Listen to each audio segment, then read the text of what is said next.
आपल्या बरोबर एकदम व्यवस्थित राहिला, फॅमिली सारखं त्यांनी सगळं समजून घेतलं, त्यामुळे उगाच त्याला आपण काही बोलू शकत नाही. तो चांगला मुलगा आहे. बघ ना अभि दादा, तरीही अनुवहिनी किती काय काय बोलत होती रे त्याला.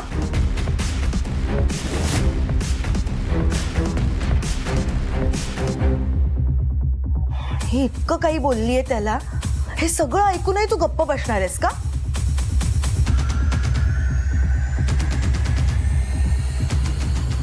दादा ते काही नाही, तू ना तिला शिक्षा दिलीच पाहिजे. अरे नाहीतर ही माझं लग्न सुखासुखी होऊच द्यायची.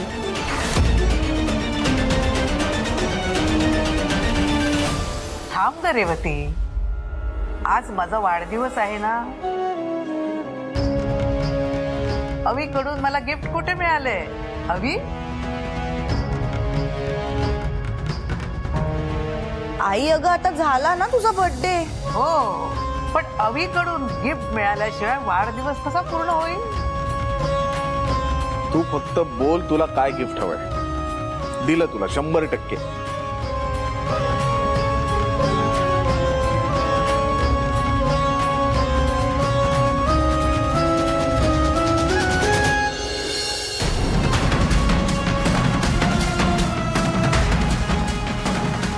काय झालं?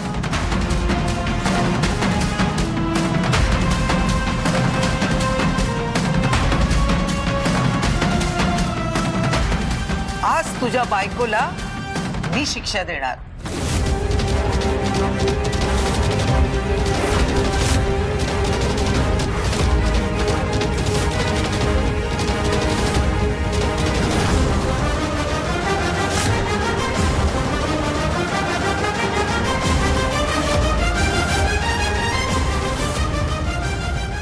हेच गिफ्ट तुझ्याकडून मला हवंय.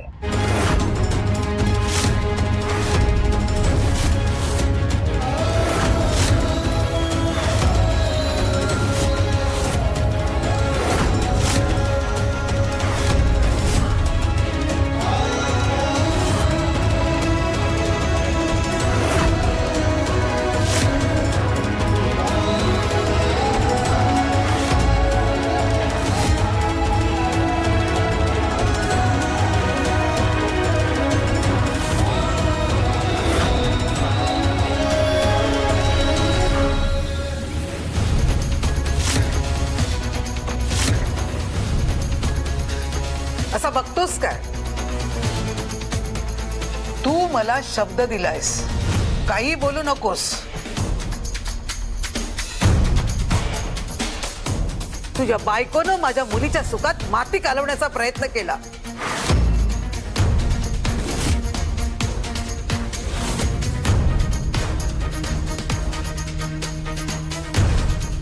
मी तिला शिक्षा करणार.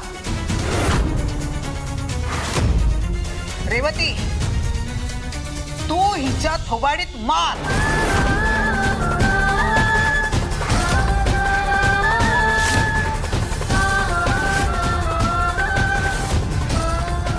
आई,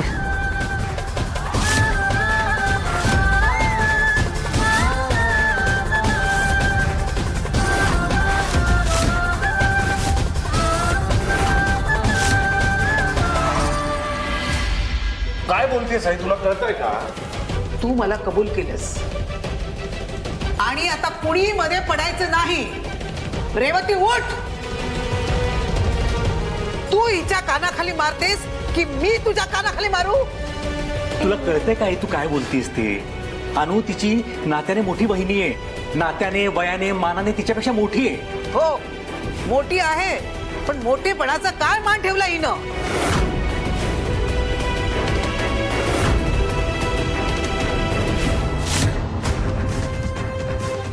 माझ्या मुलीच्या सुकार उठली आहे. काय बिघडवलं होतं का माझ्या रेवतीनं तुझं?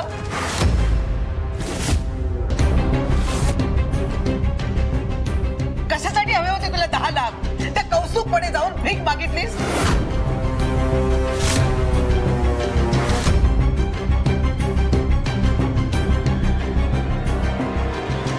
आई अहो, मी त्याच्याकडे पैसे. आई, एक शब्द बोलू नकोस. आमच्या घराण्याची अब्रू वेचीला टांगलीस. लाज नाही वाटत वर तोंड करून बोलतेस तू.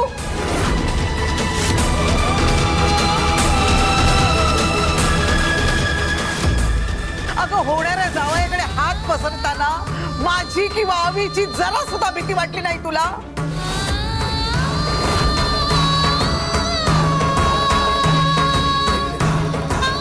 उद्या त्याचं लग्न झालं हिच्या बरोबर तर आयुष्यभर ऐकवून घ्यावं लागेल याचा सुद्धा विचार आला नाही तुझ्या मनात?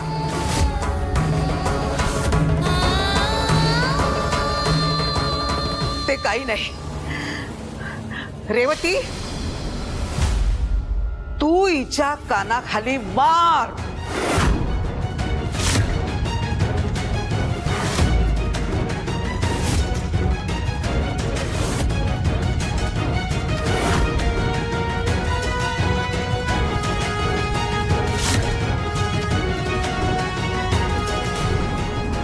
रेवती, तू तिच्या कानाखाली मारतेस की मी तुझ्यावर हात उचलू?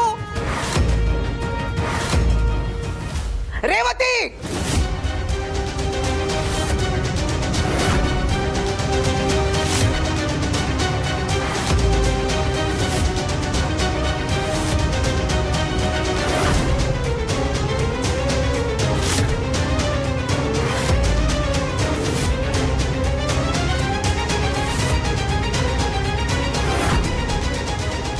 नाही रेवती,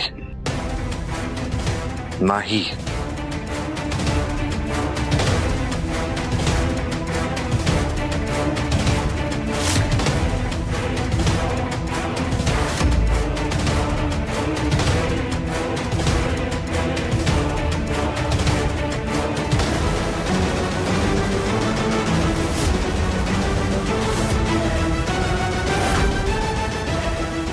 हे बघ रेवती, नाही.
माझ्या आईवर हात उगारायचाच नाही.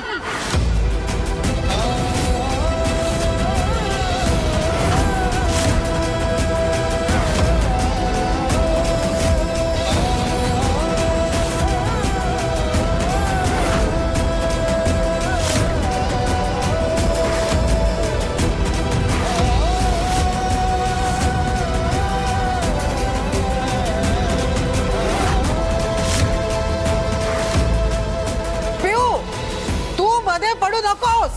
का नको पडू? तुझ्या मुलीवर तू हे संस्कार करणार आहे?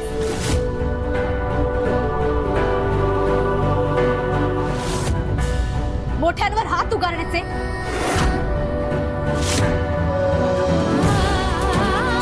मी आणि प्रतापने हे शिकायचे का तुमच्या वागण्यातून?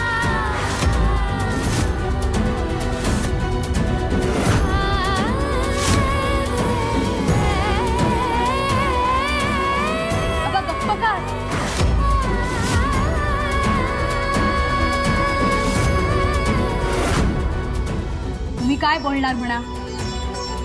तुम्हीच आईशी असं वागता म्हणून बाकीचे आईचा रिस्पेक्ट करत नाही.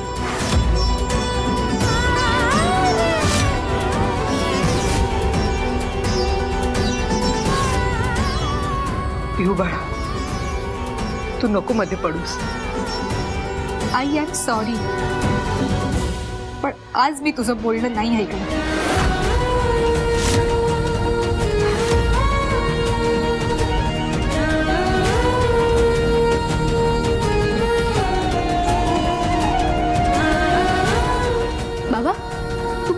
रिअलाइज होतंय का?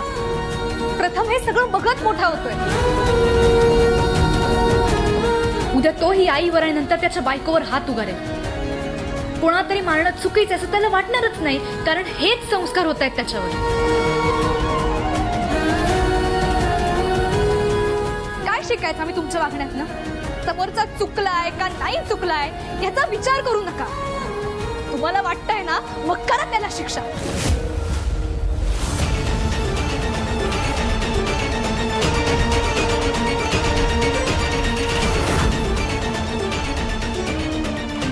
त्यातून बायको म्हणजे तर खुंट्याला बांधलेली गाय. आगाऊपणे बोलू नकोस पिऊ. उद्या सासरे गेल्यावर सासरच्या लोकांची अशीच उद्धटपणे बोलणारच काय? हेच विचारते मी. उद्या रेवती आत्याला पण सासरी जायचंय.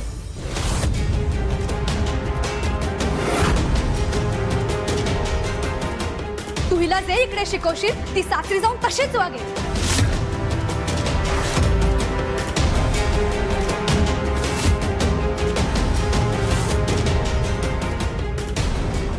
माझ्या आईने मला नात्यांची कदर करायला शिकवलं.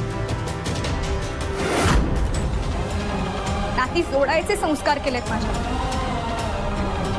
आजपर्यंत कधीच आईने माझ्यावर हात उचलला नाही.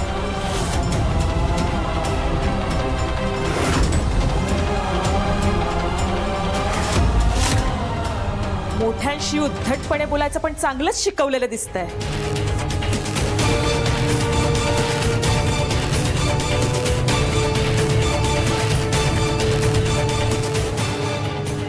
मी अजिबात उद्धटपणे बोलत नाहीये. जे चुकतंय ना तेच मी सांगते. मला कळत नाही तुम्ही आईला जास्त ओळखता की त्या परक्या माणसाला. एक मिनिट पिहू. कौस्तुभ माझा होणारा नवरा आहे.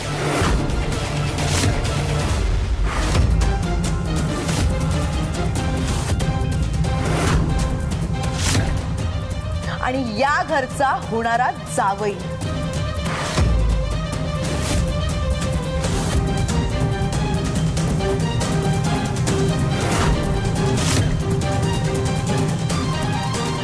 होणारा अजून ना तो तुझा नवरा झालाय ना या घरातला जावई.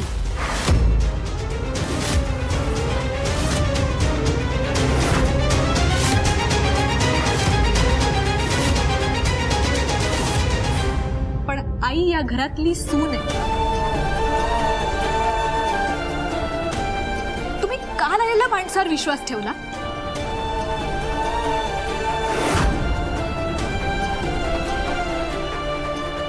आईने इतकी वर्ष या घरासाठी, घरातल्या सगळ्यांसाठी कष्ट केले, सगळ्यांच्या सुखासाठी झटली.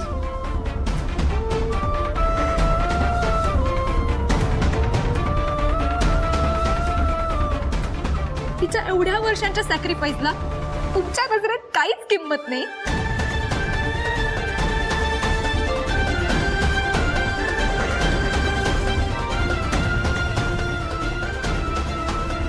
तुम्ही एकदा आईचं म्हणणं ऐकून घ्या. विश्वास ठेवा तिच्या बोलण्यावर.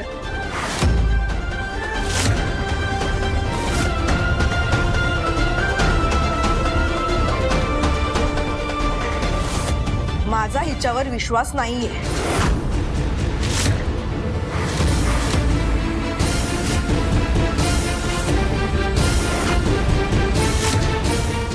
आणि त्या माणसावर आहे.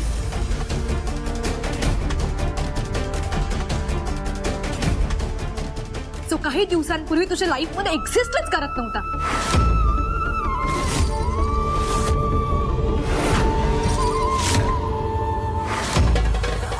आई जे म्हणते ते 100% खरंय.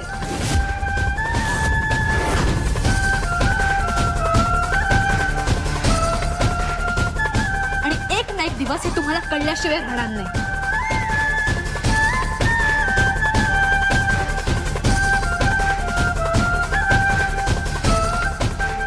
तुम्हा सगळ्यांना खूप पश्चाताप होईल तुमच्या वागण्याचा. एस्पेशली आत्या तुला.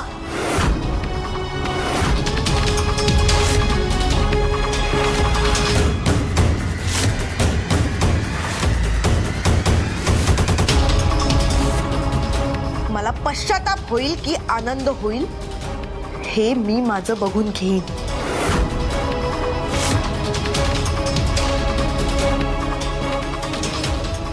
तुम्हाला माझ्या गोष्टीत नाक खुपसायची गरज नव्हती.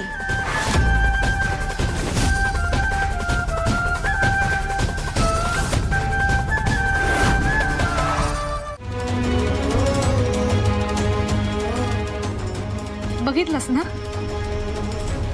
तू नेहमी मला सांगतेस आपल्या माणसांना त्रास होणार नाही यासाठी आपण प्रयत्न करायचे असतात, पण इथे तुझ्या हेतूवरच शंका घेतली जाते.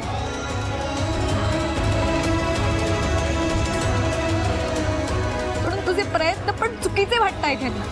तेच मी यांना सांगण्याचा प्रयत्न करते कधीपासून, पण कोणी माझं ऐकतच नाहीये, कोणी माझ्यावर विश्वासच ठेवत नाहीये. काय करू मी पिहू? काहीही करू नकोस तू अनु. ऐक माझं, काहीही करू नकोस. तोंडाला कुलूप लाव आणि या घरात वावर.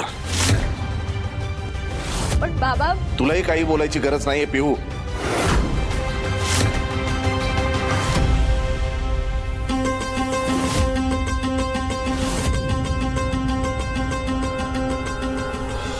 तुमच्या बायकोचा अपमान होतोय, तुम्ही तिची बाजू घेत नाही. माझ्या आईचा अपमान होतोय, तरी पण मीच गप्प बसायचं. हो, गप्प बसायचं.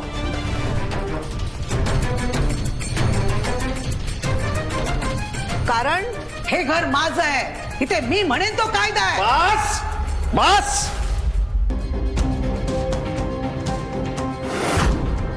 बस ना.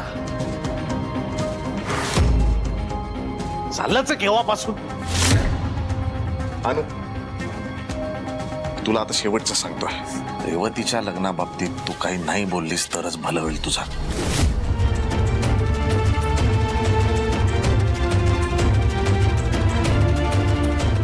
आणि कौस्तुभ बद्दल जर तू काही वेडवाकडं बोललीस तर तो दिवस या घरातला तुझा शेवटचा दिवस असेल.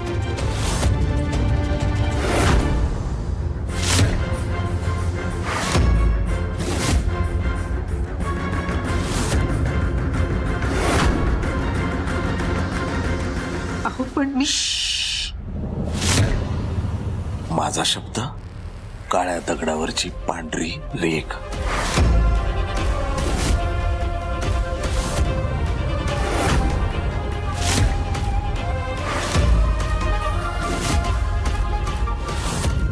आबा जरी जिवंत असते त्यांनी मला सांगितलं असतं ना, तरी माझा शब्द मी बदलवला नसता.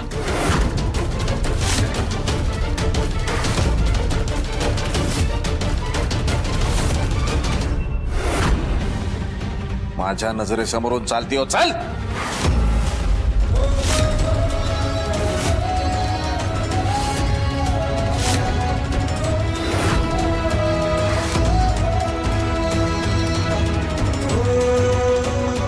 ऐकू येत नाही तुला?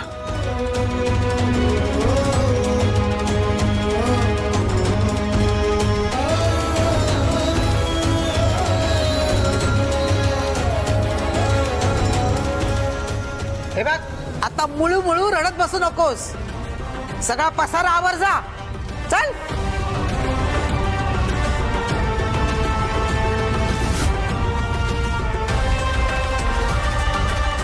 आई चल चल.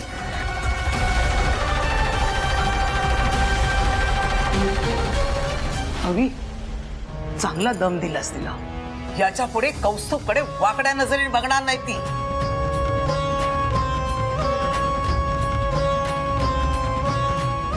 रेवती, काही झालं तरी तुझं लग्न त्याच्याच बरोबर होईल, हा माझा शब्द आहे.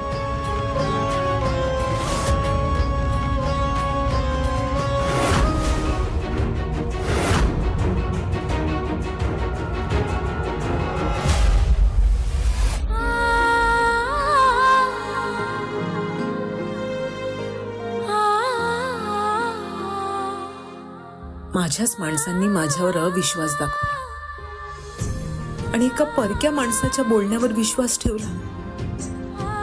काय करू मी की माझं म्हणणं यांना पटेल.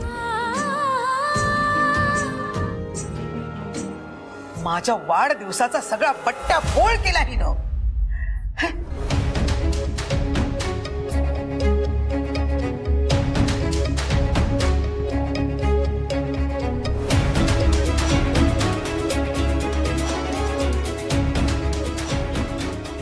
अनु जे सांगते ते जर खरं असेल तर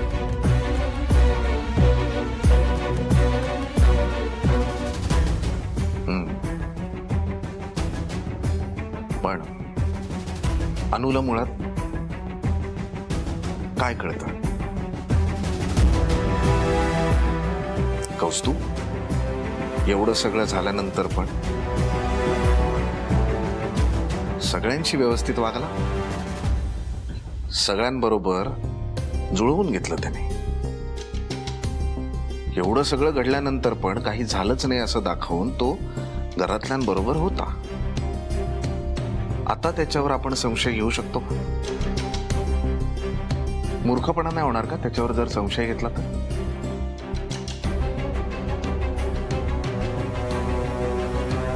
काय वाटतं? बरोबर बोलतोय मी दादा. काही नाही, आता रेवतीचं लग्न लवकरात लवकर करा बस.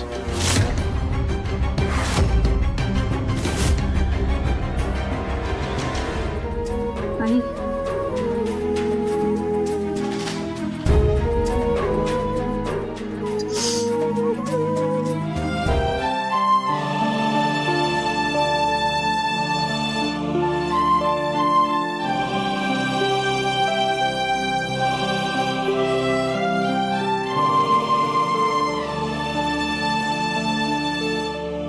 आईचा मूड ठीक करण्यासाठी हा एकच मार्ग आहे.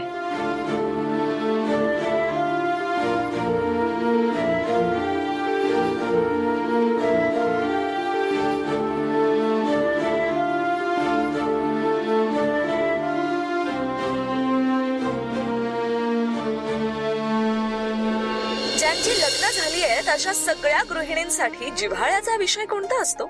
कळव्याहून विनीता राणे सांगतायत नवरा, संचिता साठे म्हणतायत संसार, नवरा, मुलं. अगदी बरोबर. गृहिणींसाठी तिचा नवरा, मुलं, सासू सासरे हेच सर्वस्व असतात.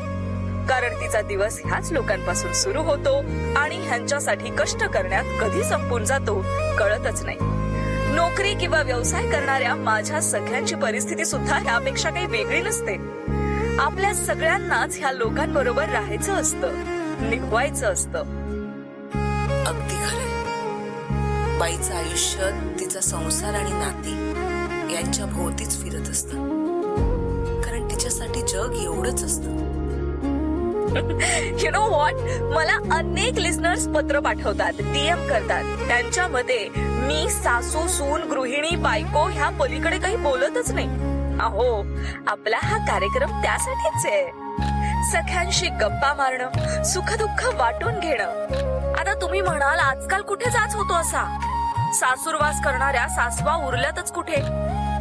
पण हा लोकांचा फार मोठा गैरसमज आहे. आजही अशा सासवा आहेत आणि नवरे सुद्धा आहेत. म्हणजे सरसकट सगळ्या सुनांचा छळ होतो असं नाही. काही ठिकाणी चित्र अगदी उलट असतं. सुनात सासूचा जीव नकोसा करतात. थोडक्यात काय तर ह्या दोन्ही गोष्टी समाजात आहेत. आणि तसं नसतं तर चांगल्या शिकल्या सवरलेल्या मुली आत्महत्या करताना दिसल्या नसत्या. आजही कितीतरी डॉक्टर्स, मोठ्या पदांवर मोठ्या जबाबदाऱ्या सांभाळणाऱ्या बायका, एवढंच काय तर घरात राहून पूर्ण वेळ थँकलेस जॉब करणाऱ्या माझ्या मैत्रिणींनी आत्महत्या केल्या नसत्या. वेल फ्रेंड्स, पण हेच सत्य आहे, ही फॅक्ट आहे, सध्याची परिस्थिती आहे. म्हणूनच तर मी आहे, मी बोलत असते तुमच्याशी सतत.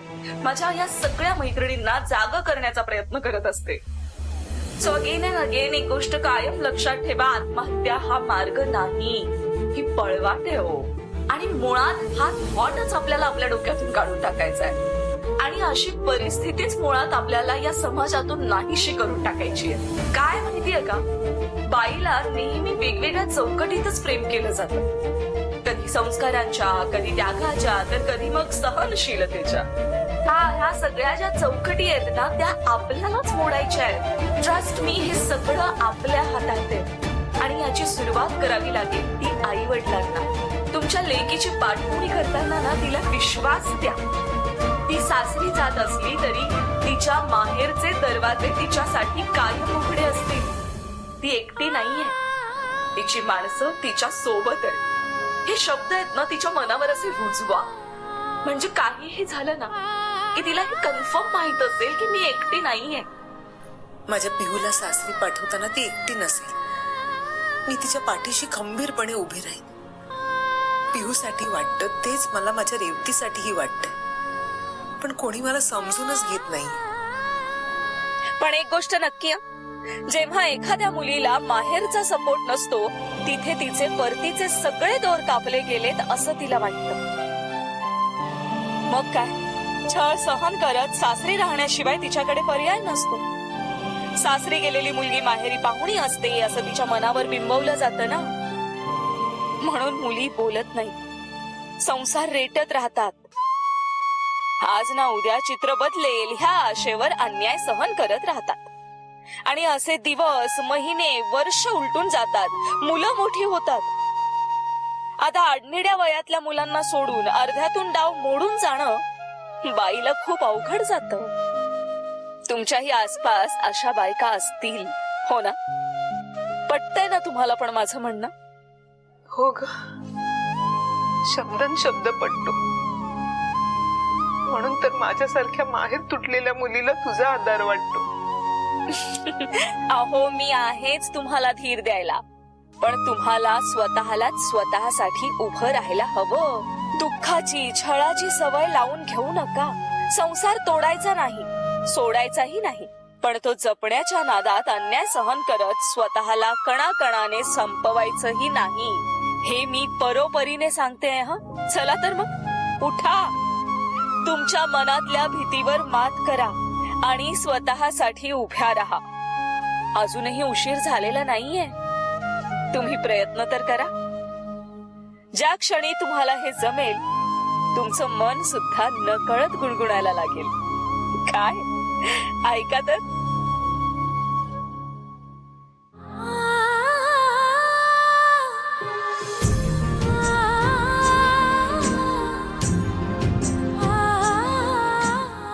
ऐकलंच नाही,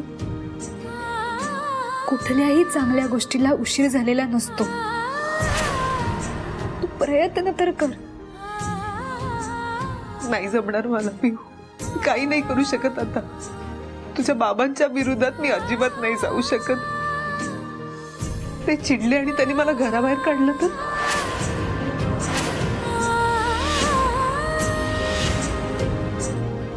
आई, मग आपण उघड्या डोळ्यांनी जे होईल ते बघत बसायचं का? मला तुझं म्हणणं पटतंय, पण मी काही नाही करू शकत. माझे हात बांधलेले आहेत बाळा. आई, तू हार मानू नकोस. तू आत्ता जरा विषय सोडून दिलास ना तर तुझ्यावर चुकीचे आरोप करणारा खरा ठरेल. तू जे बोलतेस ते खरं आहे हे तुला सिद्ध करावं लागेल. आई, तुला आठवत आहे तू मला कवी कुसुमाग्रजांची कविता ऐकवायचीस. पाठीवर हात ठेवून फक्त लढ म्हण. हो, माझी आवडती कविता आहे ती. माझी पण. नेहमी आई मुलीच्या पाठीवर हात ठेवते आणि म्हणते लढ, मी तुझ्या पाठीशी.